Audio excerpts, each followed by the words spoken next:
मेरे प्यारे बहन भाई और मित्रों, कैसे हो आप? आज हम बात करने वाले हैं सिप्रोजोल 500 mg टैबलेट के बारे में। इस टैबलेट को कब कैसे यूज नहीं करना चाहिए, छोटे पूरी जानकारी जानने वाले हो। चलिए दोस्तों वीडियो स्टार्ट करते हैं। तो दोस्तों आप इसको बैक्टीरियल इन्फेक्शन में भी आप इसको ले सकते हो, या फिर यूटीआई इन्फेक्शन हो गया है उसमें भी आपको डॉक्टर इसको लेने की सलाह दे सकता है, या क्लेम आइडिया हो गया है उसमें भी डॉक्टर इसको लेने की सलाह दे सकता है, या फिर वैगिनल डाइजिस होना उसमें भी आप इसको ले सकते हो, डॉक्टर इसकी सलाह दे सकता है, या गोना होना इसमें भी आप इसको ले सकते हो, या पीआईडी होना इसमें भी डॉक्टर आपको लेने की सलाह दे सकता है। और इसी के साथ साथ दोस्तों महिलाओं के कमर दर्द होना या फिर उनके पिछले स्पाइन के हिस्से में दर्द होना उसमें भी डॉक्टर इसको लेने की सलाह दे सकता है। और इसी के साथ साथ दोस्तों डॉक्टर इसको यूरिन इन्फेक्शन में भी दे सकता है। और इसी के साथ साथ दोस्तों सर्विटाइटिस में भी डॉक्टर इसको दे सकता है। और इसी के साथ साथ दोस्तों रेस्पिरेटरी इन्फेक्शन क्लेमिडिल में भी डॉक्टर इसको देने की सलाह दे सकता है, या फिर निमोनिया हो गया हो उसमें भी डॉक्टर इसको सलाह देने की दे सकता है। और इसी के साथ साथ जुखाम हो गया हो उसमें भी डॉक्टर इसको लेने की सलाह दे सकता है, या गोनोकोया लंग्स इन्फेक्शन हो गए हो उसमें भी डॉक्टर इसको लेने की सलाह दे सकता है। और इसी के साथ साथ दोस्तों सर्विटाइटिस लंग्स यानी कि सूजन आ जाना, फेफड़ों पर सूजन आ जाना, पानी आ जाना, पस भर जाना उसमें भी डॉक्टर इसको देने की सलाह दे सकता है, या निमोनिया हो जाना उसमें भी डॉक्टर इसको देने की सलाह दे सकता है, या बुखार हो जाना, टाइफाइड बुखार हो जाना, बुखार बार बार उतरना बार बार चढ़ना उसमें भी डॉक्टर इसको देने की सलाह दे सकता है, या ब्रोंकाइटिस हो जाना, खांसी हो जाना, हार्ट अटैक कम हो जाना इसमें भी डॉक्टर इसको देने की सलाह दे सकता है, टाइफाइड ज़्यादा हो जाना इसमें भी डॉक्टर इसको देने की सलाह दे सकता है। और इसी के साथ साथ छाती में पेन हो जाना यानी कि छाती में खांसते वक्त पेन होना उसमें भी डॉक्टर इसको देने की सलाह दे सकता है, या बुखार के कारण छाती में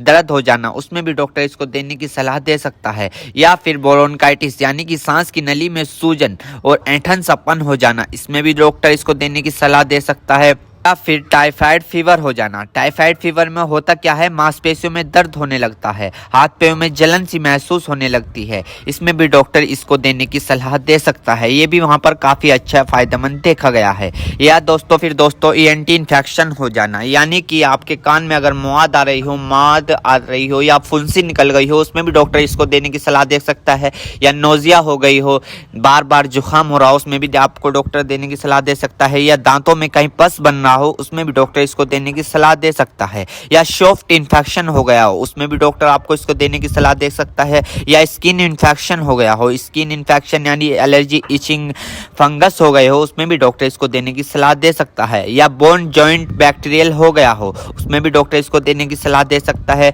या टॉन्सिल हो गए हो। आपने कई बार देखा होगा ज़्यादा नज़ला होने के कारण या गले में खराश होने के कारण कभी कभार आपके टॉन्सिल होने लगते हैं उसमें भी ये काफ़ी फायदेमंद सामने देखने को मिला है। और इसी के साथ साथ आई इन्फेक्शन हो जाना या फिर आई फ्लू जो अभी पीछे चला था वो हो जाना उसमें भी डॉक्टर इसको देने की सलाह दे सकता है, या चोट लग जाना, इंजरी हो जाना, इंजरी यानी कि चोट लग गई हो, कहीं से जख्म हो गया हो, टांके नहीं सूख रहे हो उसमें भी डॉक्टर इसको देने की सलाह दे सकता है। दोस्तों अर्थराइटिस जॉइंट सूजन होना यानी कि जब अर्थराइटिस होता है उनमें सूजन आ जाती है उसमें भी डॉक्टर इसको देने की सलाह दे सकता है। और इसी के साथ साथ स्किन इन्फेक्शन हो जाना, छोटे छोटे टिक के इन्फेक्शन हो जाना उसमें भी डॉक्टर इसको देने की सलाह दे सकता है, या फिर आईवी इंजेक्शन लगाया हो, कैनुला लगाया हो, कैनुला निकालने के बाद उसका काम कंप्लीट होने के बाद वहां पर सूजन आ गई हो उसमें भी डॉक्टर इसको देने की सलाह दे सकता है, या फिर इंजरी हो जाना, हार्ड इंजरी हो जाना उसमें भी डॉक्टर इसको देने की सलाह दे सकता है, या फिर ऑपरेशन के बाद टांके कटने के बाद वहां पर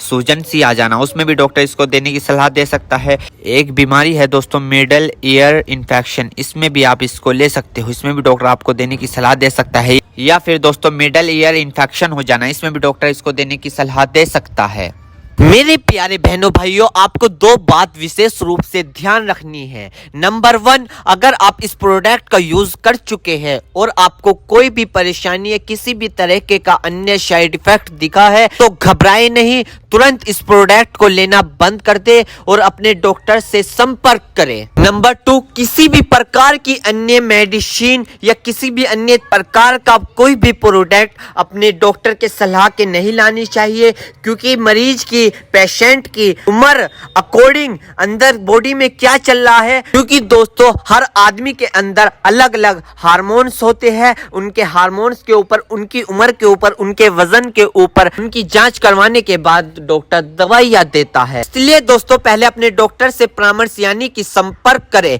क्योंकि दोस्तों जान है तो जहां है, वरना सब मिट्टी समान है। उम्मीद करता हूं दोस्तों अब आप समझ गए हो। तो दोस्तों तीसरी प्रोजोल 500 mg टैबलेट की फुल इन्फॉर्मेशन, फुल जानकारी दोस्तों अगर आप चैनल पर नए हैं तो चैनल को सब्सक्राइब करें और इस वीडियो को ज्यादा से ज्यादा शेयर करें। थैंक यू, धन्यवाद।